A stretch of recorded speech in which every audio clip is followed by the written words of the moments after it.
আজ আমরা দেখাচ্ছি হায়দ্রাবাদের বিখ্যাত মটন বিরিয়ানি এবং চিকেন বিরিয়ানি।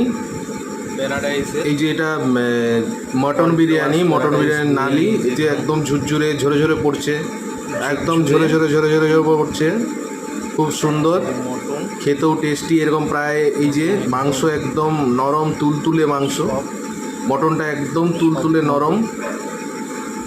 এবার এটা আমরা নিয়েছি প্যারাডাইস বিরিয়ানি থেকে, যেটা হায়দ্রাবাদের বিখ্যাত এবং ওরা ওয়ার্ল্ড ফেমাসও অবশ্যই। প্রচণ্ড ভিড়, কাউন্টার থেকে আমরা তুলে নিয়ে চলে এলাম রুমে, কারণ ওখানে বসে খাওয়ায় অনেক সময় লেগে যাবে। রাতও হয়ে গেল প্রায় 11টা। এই যে আমার মেয়ে ও হাতে তুলছে মটন বিরিয়ানি, আর ওর জন্য নিয়েছি চিকেন বিরিয়ানি। চিকেন বিরিয়ানিটা একটু ঝাল, তো টেস্টি, খুবই টেস্টি সত্যি বিরিয়ানি।